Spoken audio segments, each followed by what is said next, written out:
Good afternoon. I'm Henry Quillian here at Taylor English Duma. We're continuing the Quillian's Kernels series to remind those people out there in the audience that this is not legal advice being given by Taylor English Duma, but otherwise practical advice relating to the interpretation and application of the rules of civil procedure in Georgia and the Uniform Superior Court rules. We will be looking at the exact same flow of information that we've had historically. Today the focus is discovery utilized during the course of litigation. We previously talked about decisions about whether or not to serve discovery in connection with a complaint, and that was covered in either the first or second of the series, I believe. But what we'll be focusing on today is actually getting discovery that will stick, that you can then use to get the information out of the opposing parties or out of non-parties that you need for your case. One of the clear things that we all need in a case is, if you're the plaintiff, what do you have to be able to do by the time you go to trial? Prove the elements of your claim. Prove the elements of your claim. And what do you use to prove the elements of your claim? Anybody? Admissible evidence, that's right. And so if you are the plaintiff and you don't have all the evidence that you need yourself to prove your claim, what do you have to do? You go home. Well, that's not true. That's not creative. You take discovery, you get it from somebody else, right? And that could either be by informal discovery, going out and interviewing witnesses, potentially getting affidavits necessary to defeat a summary judgment that you might believe is coming along. And if you want to take the risk that you'll be able to actually get a hold of that witness at the time of trial, then you can avoid the necessity of taking their deposition, for instance, if it's a non-party witness. Or you can use the discovery procedures under the Civil Practice Act in order to get that evidence. So what is it about discovery that's different from just going out and interviewing a witness? You can use the process of the court to enforce it. Enforce what? Your request for information. Oh, you can force somebody to give you information they might not otherwise willingly give you. And so that is a key element of the Civil Practice Act, is once you involve the court, you can get things and information and testimony, hopefully admissible, from people that they may not want to give you voluntarily. If you can get everything voluntarily, like in the Old West, where you just try to get your testimony and then you try to get them to come to the one-room courthouse and have them testify voluntarily, that was nice, but it didn't always work. Now, I'm sort of have a history of having cases where things are not quite perfect, and sometimes those not quite perfect circumstances relate to me not having the people readily available that I can get the testimony from that I need to prove my case. And in particular, I have had numerous scenarios where people were dead, almost dead, or dying, and I knew it at the time I started my case. What provisions are there within the Georgia Civil Practice Act to allow you to get testimony from people who may not be still alive at the time you have your trial? You can actually get a deposition for the preservation of testimony. Very good. Even before suit's filed.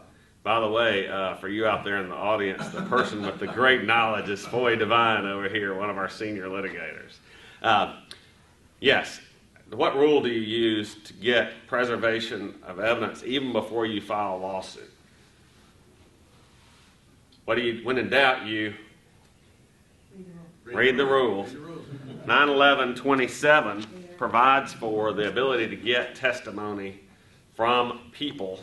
Doesn't necessarily have to be a potential opposing party prior to ever commencing a lawsuit. Now, while there may be a lot of reasons why you might not want to commence a lawsuit just because you need to get testimony from a dying witness.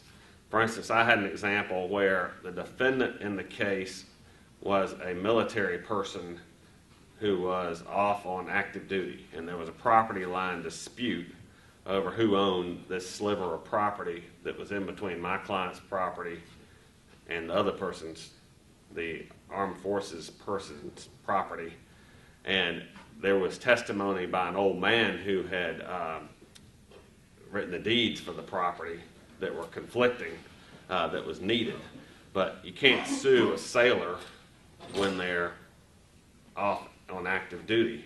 So we needed to get this testimony before this man died relating to how it came about that there was conflicting deeds for the same piece of property.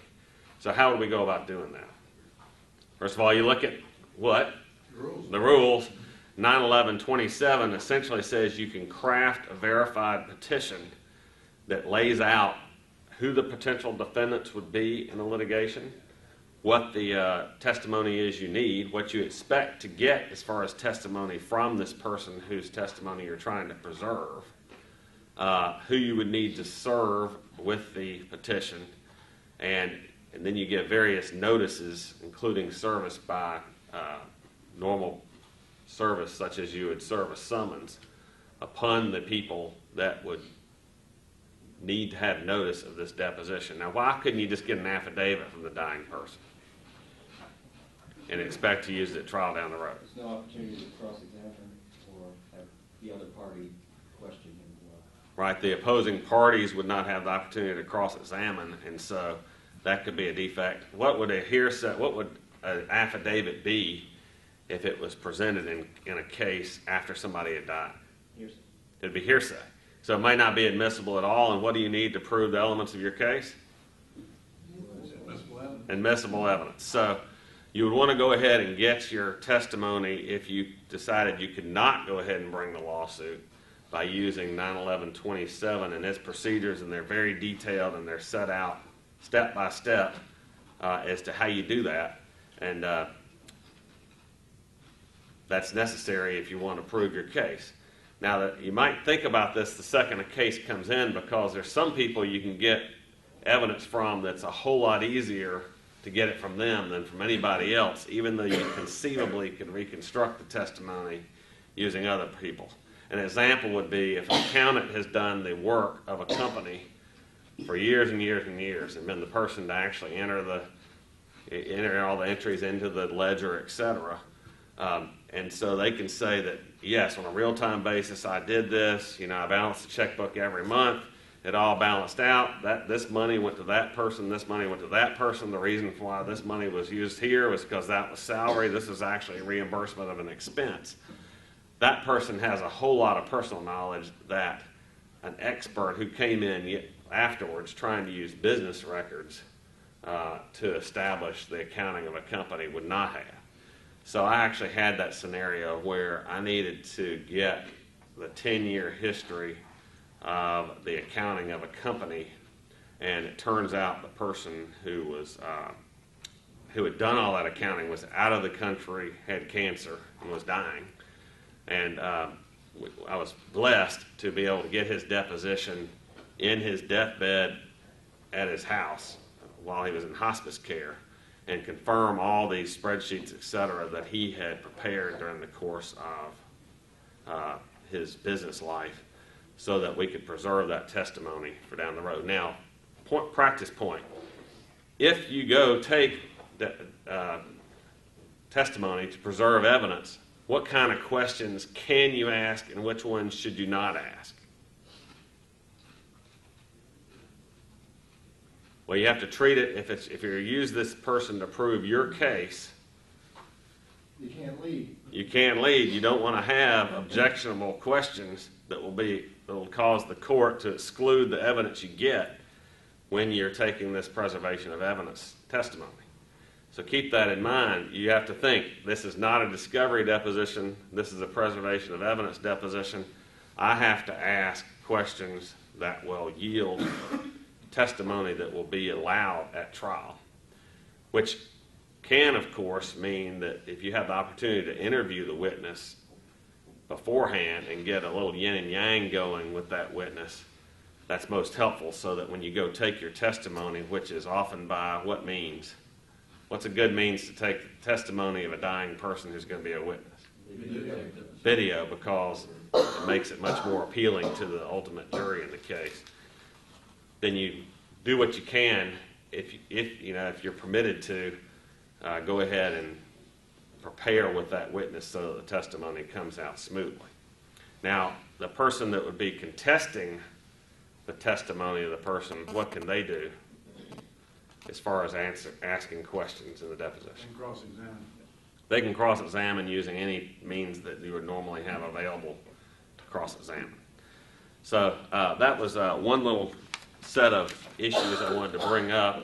The other thing you can do, of course, is if you have the person who is close to dying or has a severe health problem that you're relying upon for your case, you can actually bring the lawsuit itself, serve all the parties, and serve a notice of deposition with the complaint, and have the deposition taken very rapidly upon the commencement of the action. And if you look at compare the rules, you might actually be able to get it accomplished more quickly utilizing the means of going ahead and filing a lawsuit than you can by filing a petition and trying to get a court order for the preservation of testimony. But I think that courts, if you can truly establish that a person is on death's door, they will probably act rapidly to entertain your motion to get an order to perpetuate testimony. Hey, Henry, can I bring up a point or ask a question? I'm interested with the group things. I haven't had this come up. I've never had this situation, but certainly I've had situations where a witness is not available for trial and a deposition is being taken because the person knows in the deposition believes they're not going to be able to get the guy to trial. For example, I had a case where the plaintiff wanted to put up a professor on damages, to calculate damages and value things. So they were taking his depo with a video camera with the idea of using it at trial. And when some questions were objectionable, I started objecting, and we got into this fight about whether I should be objecting at the deposition. The other guy said he didn't think I should be objecting because it was all preserved under the rules, and I'd have my chance later. I was interfering with his questions. Anyway, and I'm not so sure there's a legal answer to that. Maybe it might just be a practice thing. But if the deposition is being taken for the purpose of using later, should the other side be able to object during the deposition, or should the other side just be quiet and save it for filing objections later? I think you have to object or they're waived if it's a trial deposition. Is there such a thing as a trial? Yeah, that's what I thought there was. Yeah, it's like having the witness on the witness stand, except they're in somebody's conference room. If you don't object, You can observe them. I think if you agree on the record ahead of time, Right. that the only objections that you would waive by not making are to the form of the question and responsiveness to the answer. Right. Which gives the witness and the attorney the opportunity to rephrase and deal with your objection. And you agree that all other objections are going to be reserved until a later time, then that would be the way to solve the problem. If I'm trying to take a deposition for use at trial, I don't want the other attorney throwing in objections at every question because it just disrupts the total flow of everything. Sure. Yeah. All right, I might add, though, But on the other hand, if you ask a question and I think, my God, I'm totally against this, and I can't believe this is ever going to come in, it's really hard to just sit there and not say anything.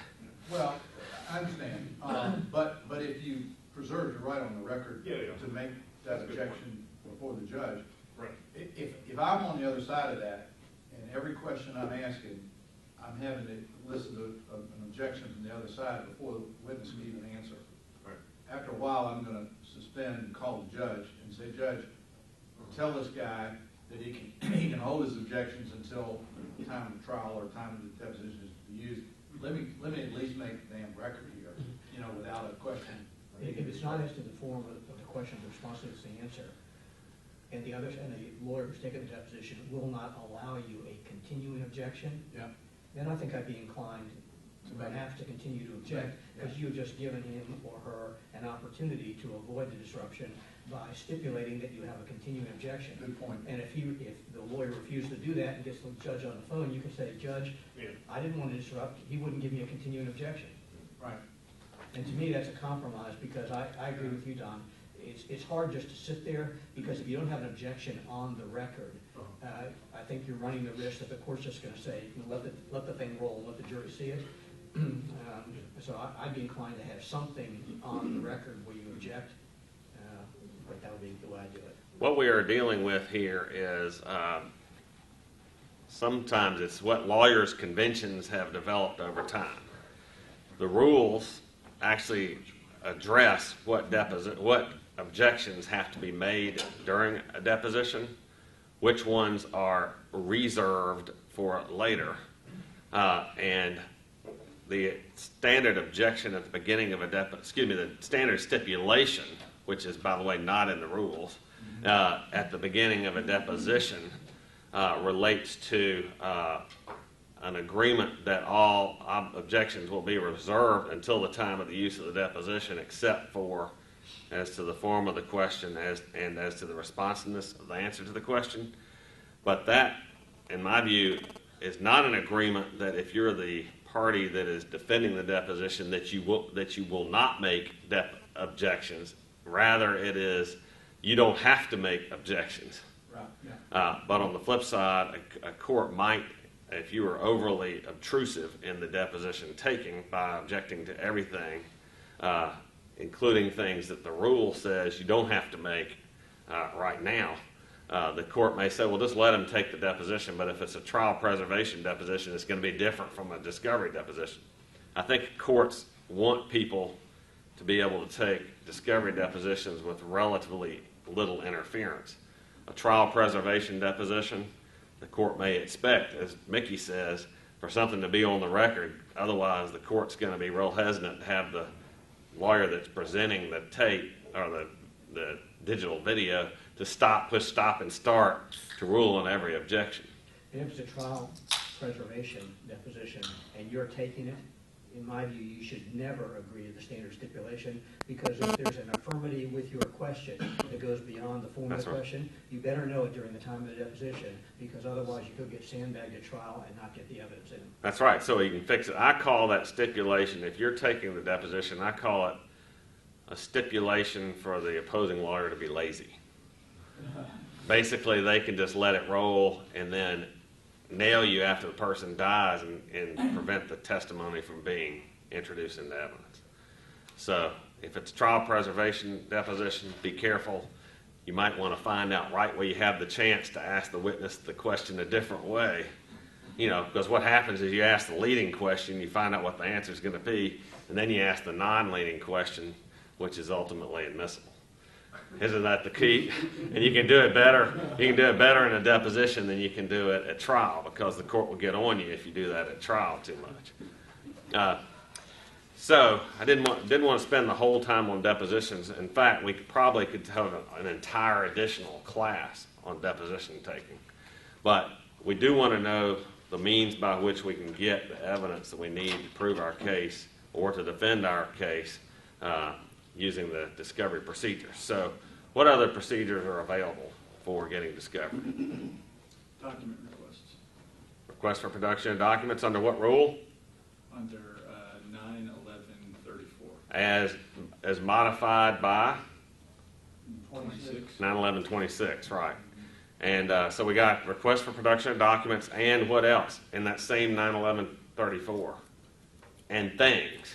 Right? You can get things in discovery, like computers. You can get, you know, if it's a murder case or a civil battery case, you can get the knife or whatever.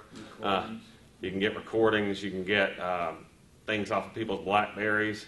I think that a lot of people out there in the world don't think of, you know, a Word document on their computer as being a document, or certainly not a calendar entry on their iPod as being a document, but in fact it is.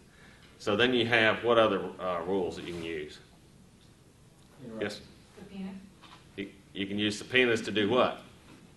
to get testimony or documents. And if you use subpoenas to get documents, what do you have to subpoena somebody to? A deposition. A deposition. Who believes you can just send out a subpoena to somebody without any sort of hearing or deposition and get the person to respond legitimately. That's not the way the rule's written.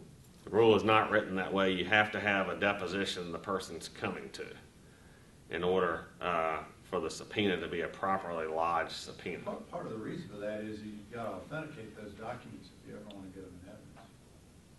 Right. So you need a witness to authenticate them through whatever means you're going to do that. So chances are you're going to need testimony in connection with those documents anyway. But I certainly have seen people just get a subpoena, send it out to somebody, not notice a deposition or anything else.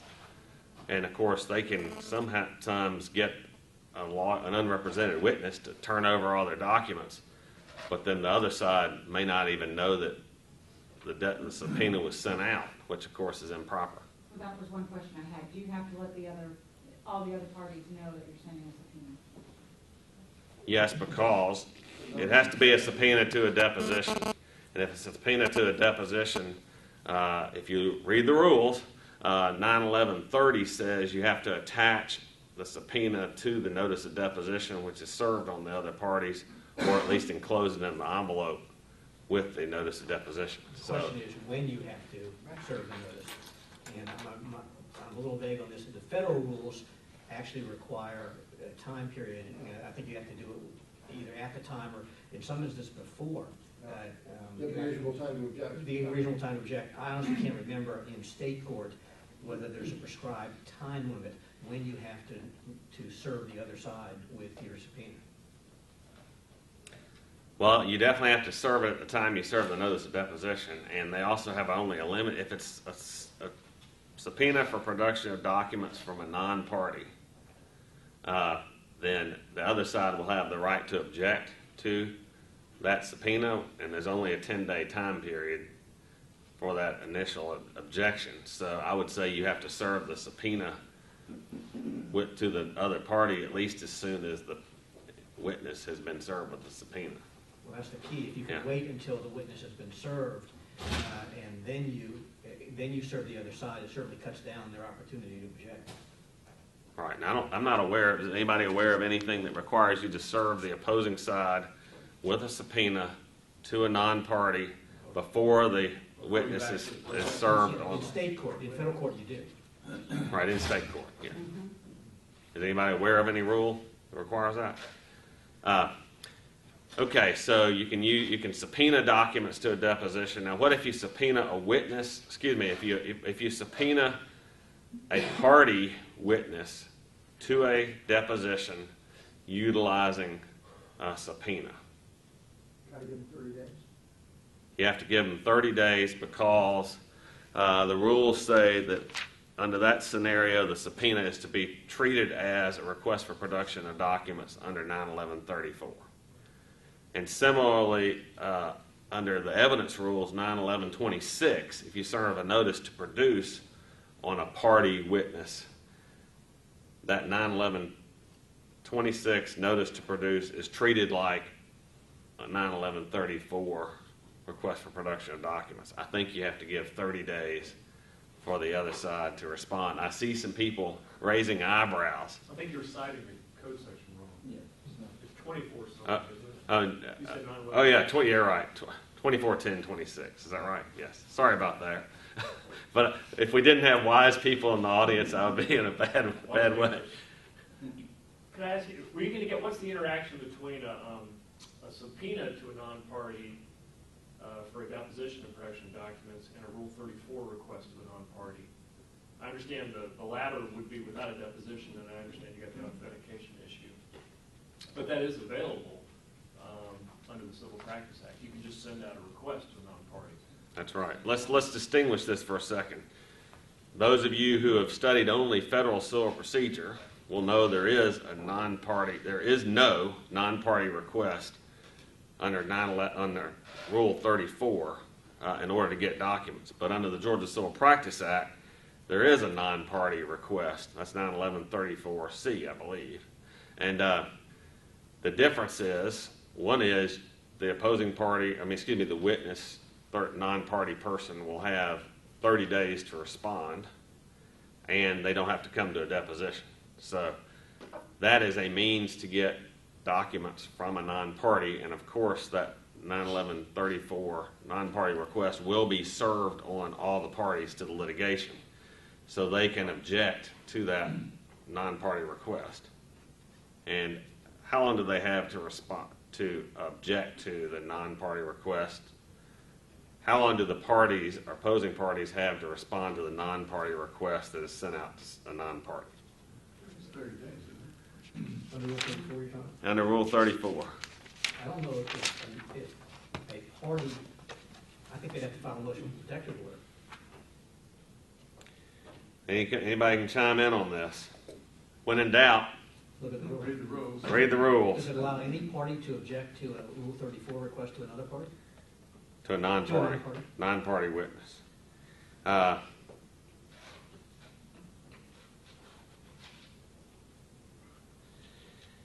Well, I don't know if I can read it fast enough, but that's worthy of consideration, I believe, of the non-party or any party or the person whose records are sought may file an objection with the court in which the action is pending within 20 days of service of the request, and shall serve a copy of such objection on the non-party to whom the request is directed.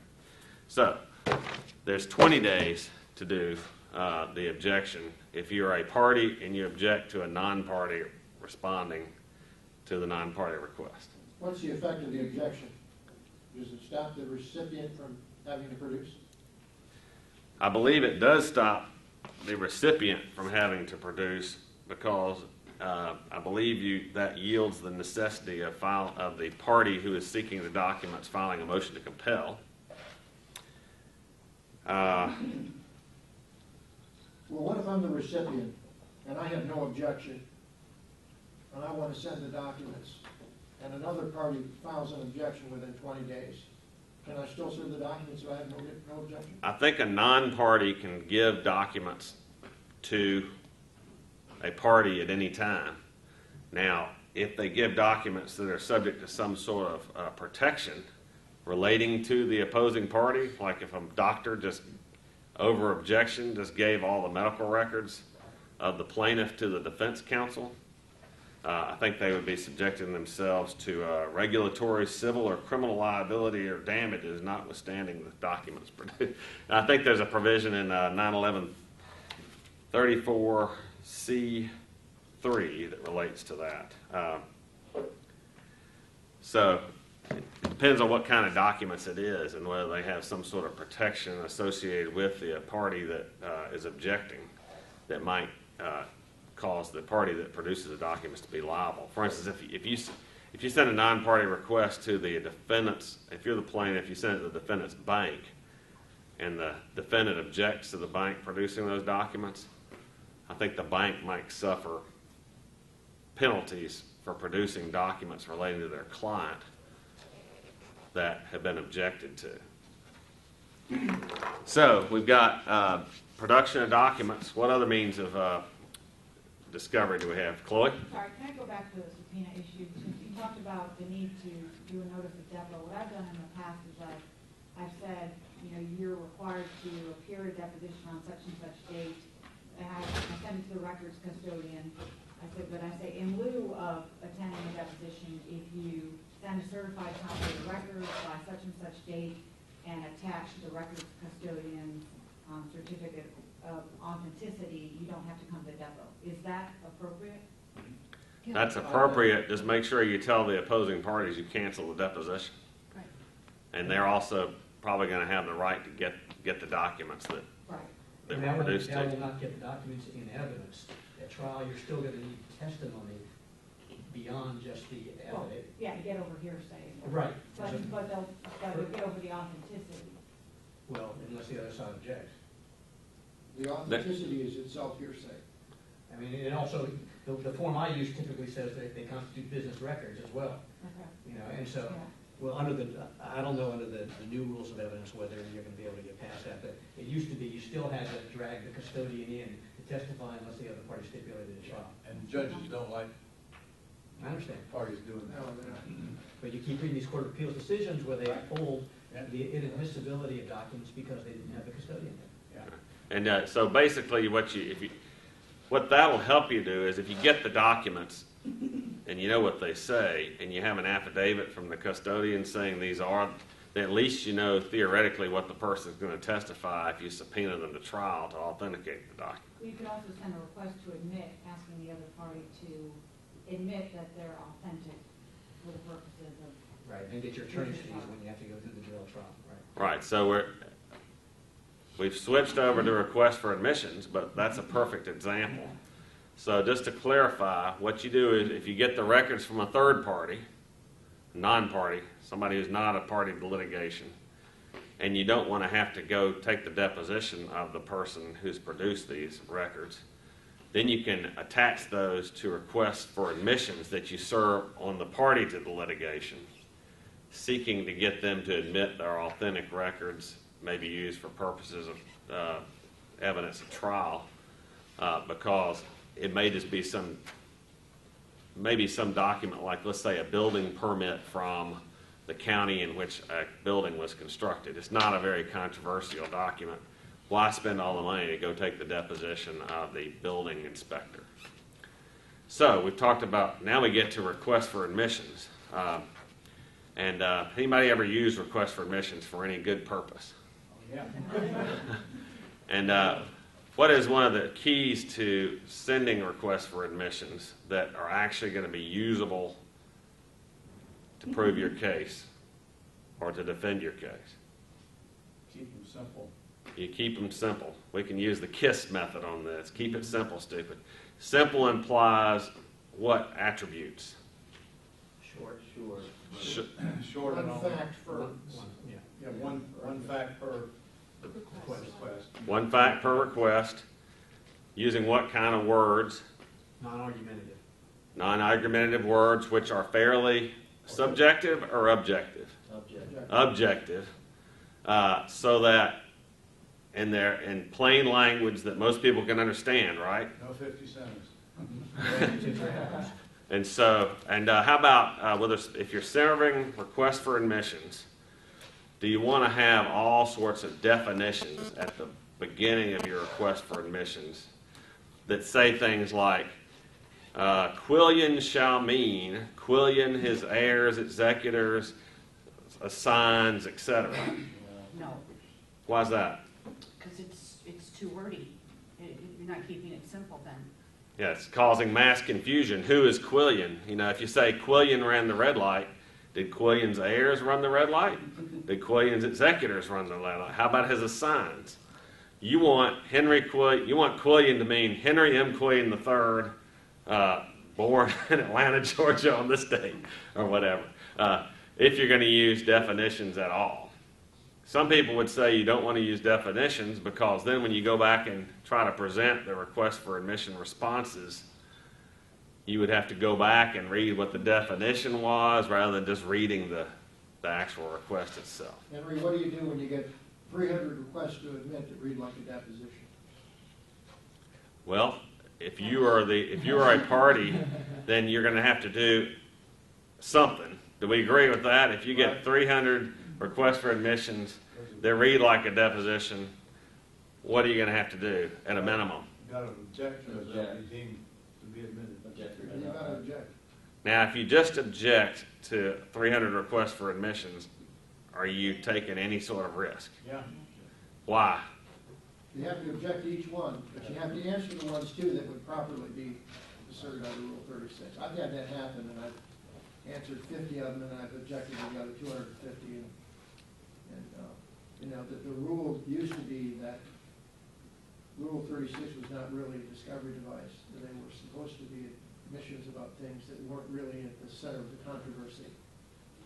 Or the Factual disputes, yeah. Try to really narrow the things that we dispute. But there's a good case law out there now that you can't, because of the limitation on interrogatories, you can't go to Rule 36 and just try to do it that way and just front-end load 200 or 300 that just rewrite the deposition. But there are no limits on the number of requests for admissions you can answer. So why are you talking about interrogatories when you're talking about requests for admissions? Because there's a limit on the rods, and you can get around that if you're creative. You can just do page after page after page.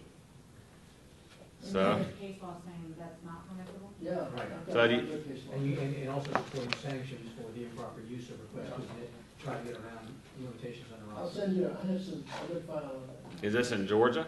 Federal. They're federal, but remember. Ah! Listen, the Bass And you- Hugh case, the Georgia Supreme Court said Rule 36 is analogous to the federal rule, and federal cases interpreting that rule are persuasive authority. Yeah, but what if they're not persuasive to the judge you have? As long as you're sanctioned, you're And what happens if you don't respond to those requests Oh, for you gotta, admission? you gotta. You gotta respond to it. And if you respond and you just object, what's the outcome there? Well, you're supposed to state your objection, you know, you've got to state an objection, and, you know, what I did on that one is I cited case law. So you state your objection, you cite case law. What if our judge out there in rural Georgia doesn't like federal case law and does like 9/11/36? Well, then you might have to answer it. Yeah, I would object, and then at the end, just say, subject to the objection without waiving it, I would deny it. Oh, you would actually deny it. Yeah. Oh, okay. Well, so maybe that's what if it's something you would like to have admitted? You object and then you admit it? I don't think I we're would, gonna. I don't it's think subject to we're the gonna object. objections, it's admitted. You could object that it's irrelevant and still go ahead and admit it. Sure. Right. So my point, I think, what do you think, Chloe? You're raising your I hand. was gonna say file a motion for protective order. But Well- you're never gonna get that ruled on Yeah, before you that do was the that. other question. Well, yeah, and what you also, I would also write to the other side, you know, even if it's just sending them an email and saying, look, this is burdensome, we're willing to answer some limited number, you know, can we agree on cutting these down, so that at least you can show that if you wish to, for protective order. I would recommend picking up the telephone, because my experience has been that too much law is transmitted through emails and letters, and, you know, the way to get things accomplished, if there's somebody that's reasonably intelligent and reasonably professional, is to talk to them on the phone and say, you know, this is really overwhelming here, how about us working out something? All right, now if you If do, you're not reasonable, you send the email and say, Yeah. we had the talk, blah, blah, blah, tried to work Yeah, it out. if you don't get anywhere with that, then Yeah. obviously you gotta go to the next level, but, you know, I think there's too little person-to-person communication between attorneys nowadays. okay, if you do make that phone call that FOIA recommends, and let's say the guy says, okay, I only want 1, 3, 5, 7, and 9 answered. What better you do after that phone conversation? Have Put him that in withdraw the writing. other ones. Put that in writing. You better get that in writing, because if you don't, and you don't answer, You're deemed admitted. and if they're deemed admitted, they can be used for what purposes? This is request for admission. Unanimous. All right? Their admissions in judicio, they can be used for a lot of things. Anybody got an example of how a request for admission might have been used, an answer to a request for admission might have been used to win a case? Motion for Summary summary judgment. judgment. Yeah, so you can use it for a motion for summary judgment. And let me ask you this. In request for admissions, can you ask only for facts? No, You can ask for what? you can ask for facts of law applied to facts, but you can't ask for pure legal. So there's a middle ground there that you can ask. So if you take facts and you apply the law and there's an outcome, can you ask for that outcome? For instance, can you ask, because you breached the note, you owe $100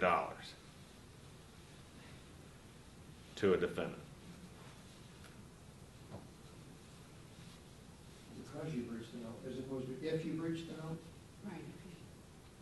If you admitted the above, which was, did you breach Yeah, the you can note? ask that, yeah. Yeah, you could ask that. That's application of law to fact, especially set forth in 9/11/36. But you can't ask, for instance, I presume. Well, you can ask. The question is, you know, what's the result if you ask and the party doesn't answer, for instance? You know, if you ask, admit the health care law violates the Commerce Clause. I suppose a court in that particular litigation could conceivably hold that against the party if they didn't respond. And, if they're trying to say that the healthcare law is constitutional, the court might hold that against somebody if they didn't respond to the request for admissions. But that would be pretty much of a purely legal determination, I would think. How proper is it to just put in, the ultimate issues, admit that you breached the contract, admit that you were negligent? I mean, that was never the purpose of Rule 36, and you're just hoping that the other side screws up. I don't think it's improper. You sure? Yes. Because it's application of law to facts. Paul, some of those cases you sent me. Those federal cases, Those federal those cases, right. those ivory tower judges. Yeah. I use federal cases all the time in state court. I agree with you, the state courts are different, but there are some federal judges who have said that's not the purpose of Rule 36. It's an ultimate, yeah. Is to try and take advantage of the other side. Well, is it taking advantage of them if they just fail to respond? Well, it's like you have 50 requests to admit, and you bury in there, the 32nd and the 45th, admit that that you did everything we said you did. Okay. Now, with respect to request for admission, let's say that you've been asked a request for admission that relates to somebody else's actions, and you're the defendant, and it was somebody else who did everything they talked about in the request for admission, and you have no idea what the answer is. Do you have to do anything special in your response, or can you just deny the request for admission? Well, you're supposed to try to make an inquiry. You're supposed to try to do a little digging. Right. And what are you supposed to put in your actual response? What you did. What efforts you made, and you were unable to. You can't just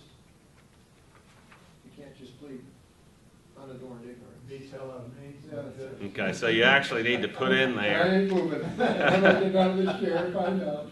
So in your response, you need to put the undersigned has made reasonable inquiry into the facts stated in this request for admission and is unable to admit or deny.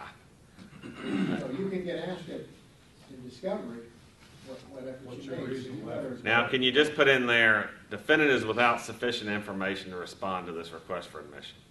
No. If that is put in there, is that it, and it just says that, does it yield an admission or a denial?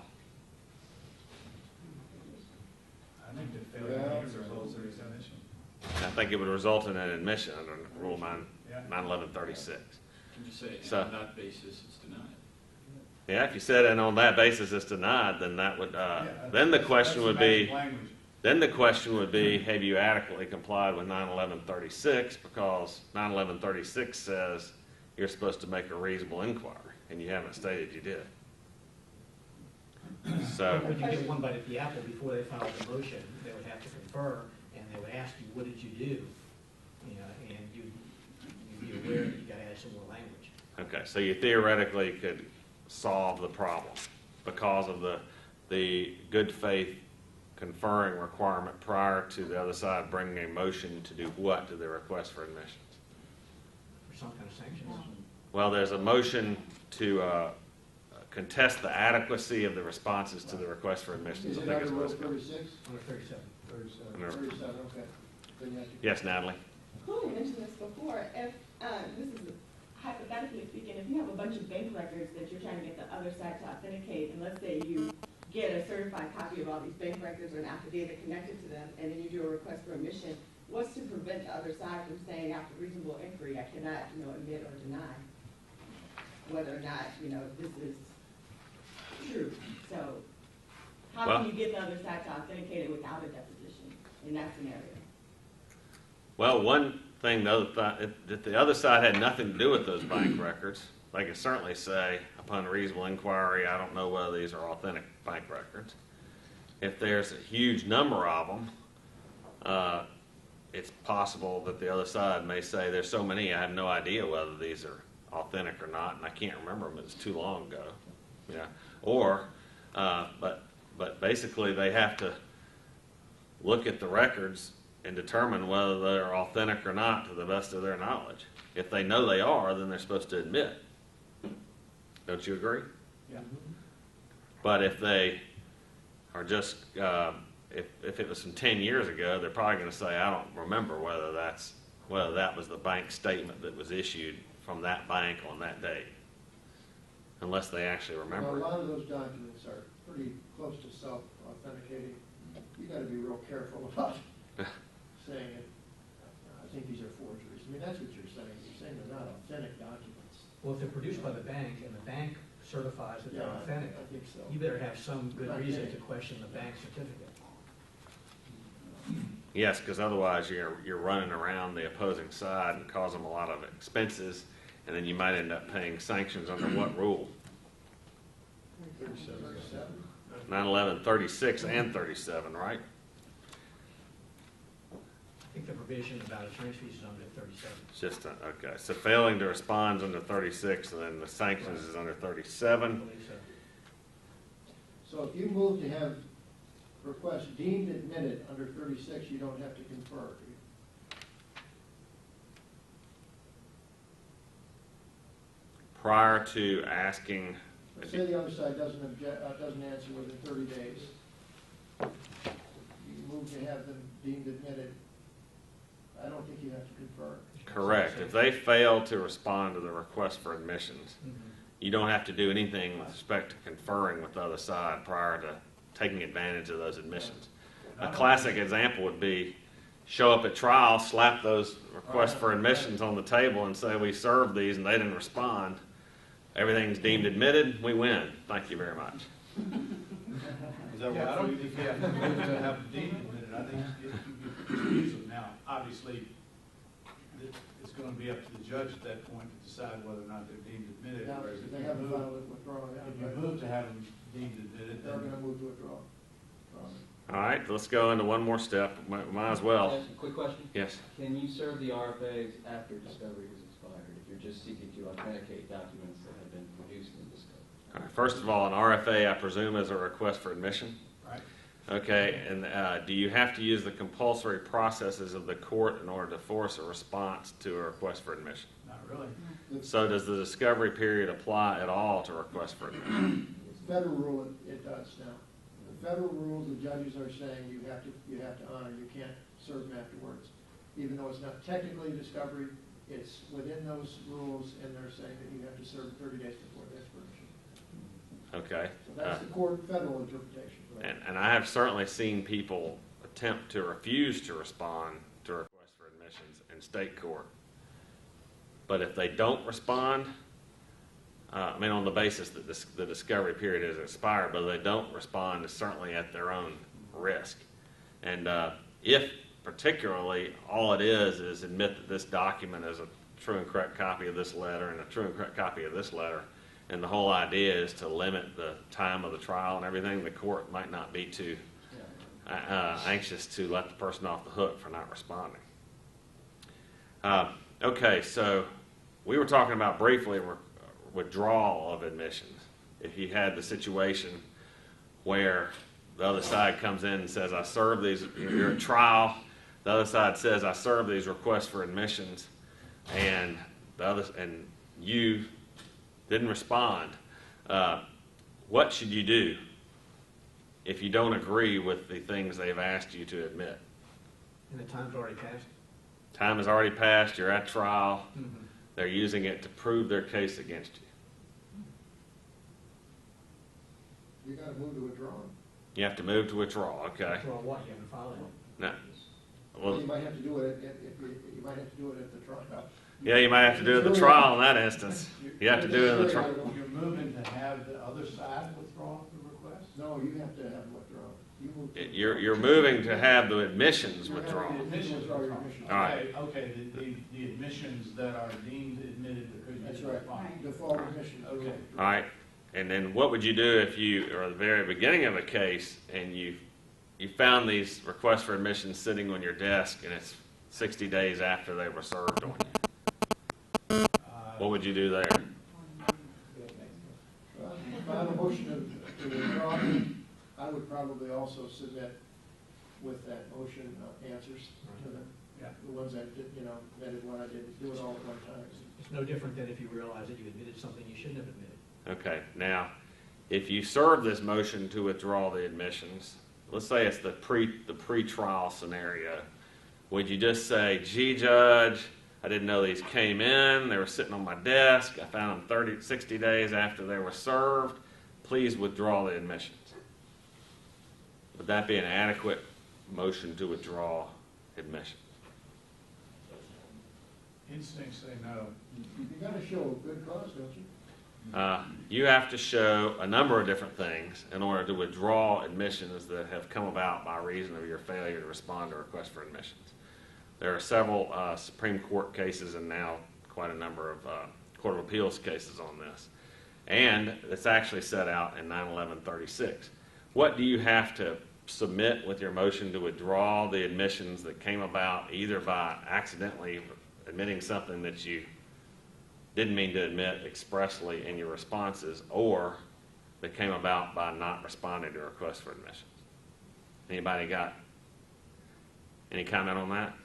The gentleman said you have to submit the answers. You have to submit the answers, Right. but that didn't do the An trick. affidavit of some sort explaining. What does the affidavit have to contain, Natalie? You have to have evidence showing that the admissions that you admitted were actually false, that there's evidence against that admission, or that they're unbelievable on their face. The admission is so crazy that nobody would believe it. Okay, so let's take the easy one. If the request was, you are a Martian, that would probably be unbelievable on its face. You might not have to have any evidence to prove that you're not a Martian in order to get it withdrawn. But if it's admit that you owe $9.48 to the plaintiff, what type of evidence are you going to have to submit to get that admission withdrawn? Direct proof that you don't. You're gonna- That you paid it, or, some kind of documentary evidence. Okay, so you're going to have some evidence that the magical words are subserves the merits of the case to show that you're not merely trying to get this admission withdrawn just to delay the plaintiff or the opposing party from getting the judgment to which they're entitled. When an affidavit from the person who would have paid it, said, I paid it, or I don't know it, or that's sufficient. Well, you've asked two questions. Objection, compounded question. An affidavit from the person with personal knowledge, that's a competent witness, right? You do have to have a competent witness to submit admissible evidence to show that the merits would be subserved by the withdrawal. And if he says, I paid it, that would be evidence sufficient probably to sustain the withdrawal of the admission. If the witness says, I have personal knowledge of this and I don't owe it, is that a fact? No, I think that's a legal conclusion. It's Okay. application of fact to law. Okay, but that's not evidence. It's probably sufficient to justify the withdrawal of an admission. I would think that the person seeking the withdrawal would have to present some sort of actual evidence, factual evidence that the admission ought to be withdrawn. Because if you just say I don't know it, that's the same thing as, the typical circumstance where you sue somebody and they just deny everything. Is it the same circumstance if you want to simply supplement your responses to requests for admission? So say you admitted something and then through the discovery process you realized that that admission was improper. Only partially accurate.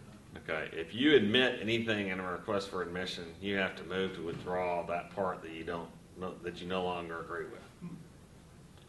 I think that's because of Supplement it away, you gotta pull it off the table first. right, and the only way to pull it off the table is to say, I'm pulling it off the table because I was mistaken. I really actually realized I paid this guy instead of that guy, or whatever it might be. Yes, Chloe. What if you denied something or said insufficient knowledge, now you want to change to admit it? I think you. Probably the same process. I don't think there's any Supplement request, responses to request. I agree, I don't think you have to supplement, you just admit it through. I think the rule says that, actually.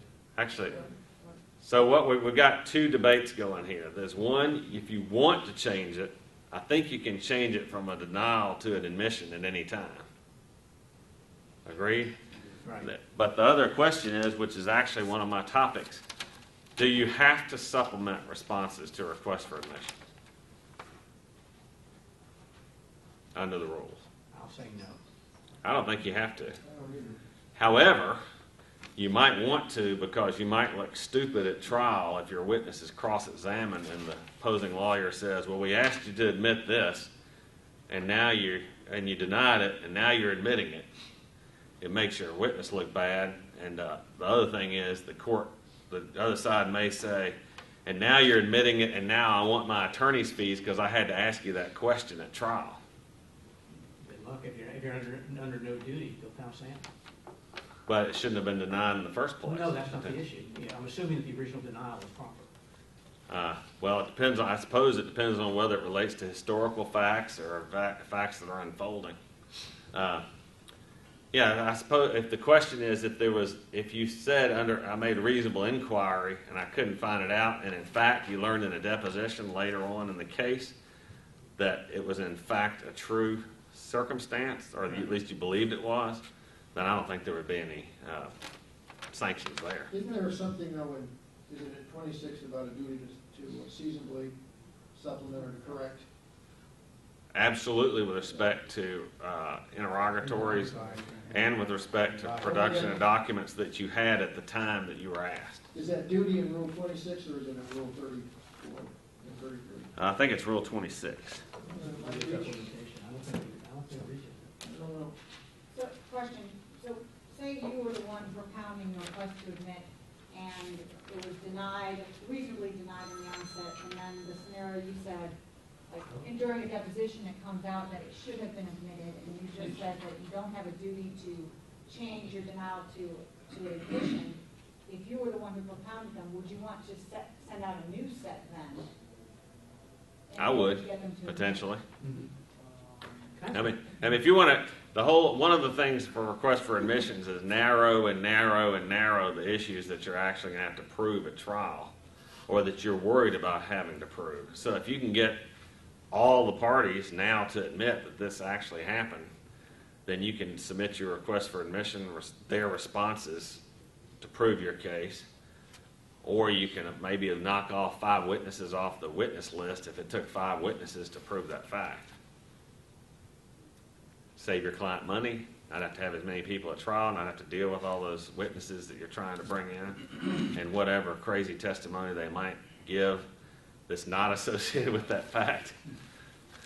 Yes, Mickey. Well, I was just going to ask a question. In federal court, do most people in the Northern District, do most people file their initial disclosures? Because the federal rules expressly say you're not supposed to file your initial disclosures, but it seems like everybody does. In federal court, and most people would. Yeah, well, I know when you e-file things, that's one of the categories. Because the rule itself expressly says, do not file your initial disclosures unless ordered by the court. Isn't it in the local rule though? Well, the local rule says that you don't file interrogatories, document requests, and responses to either one. So is the implication from the local rule that you therefore do file initial disclosures, and that constitutes the court order that overrides what's in the federal rule itself? Right. The courts, generally, my experience is they want those filed, because that's what they use to sort of teach them about what's going on in the case and what the issues are and so on. And I've used them as discovery. If somebody's stated something in there and it's come out later, I've been able to use it. So you gotta be careful with those. Frankly, I cannot recall what I have done with the initial disclosures. I do recall them being on the record, and whether it was because of an order that was entered by the court saying, go ahead and file, even though the rule says not file, I can't remember. But I would say that if the rule says you don't have to file them and there's no rule saying you do, then you don't have to file them. And then it's the question of whether you want to. Well, there's an express rule that says do not file them. There is nothing express in the Northern District that says do file them. But my sense is everybody files them anyway. Usually in the schedule. Getting back to the issue of supplementation, I guess that's a different thing for a different day, especially since it's federal court. But getting back to Civil Practice Act, We had talked about duties of supplementation, 91126E, which is a pretty long paragraph, does go over precisely what has to be supplemented. And certainly with respect to various interrogatories, seeking certain types of answers, such as who has knowledge of the facts, who might be an expert at trial, such as that, those all have to be supplemented. And also, of course, if you find out that an interrogatory that you previously answered is false, the answer is false, you definitely have to supplement that as quickly as you can get to it. And then, of course, the court can force people to supplement answers as well. But I don't believe requests for admissions are expressly mentioned in here, but the subject matter is, it says a party who has responded to a request for discovery with a response that was complete. Now, typically a request for admission wouldn't ask who has knowledge of the facts, but they might ask, does Joe Smith have any knowledge of the facts? Or maybe it would be something like, Joe Smith has knowledge of the facts. And if you denied that, you'd probably have to change it if you learned that Joe Smith did have knowledge of the facts. So I suppose in limited instances, requests for admission responses might have to be supplemented. Does that make sense? Well, you sure couldn't call Joe Smith probably unless you get him into. Yeah, which is another point. At the end of the day, the last thing you want to be doing is fighting a failure to respond to discovery battle when you're trying to present your witnesses at trial. And that goes with documents as well. What if the first part of the trial is in 1 year, but you don't finish it and the judge schedules the concluding part of the trial 6 or 7 months later? Do you have a duty to supplement your interrogatories between the times when the judge has time to hear the trial? Interrogatory responses. I don't know, if discovery's closed, and you've done a pretrial order, I don't know. I don't know.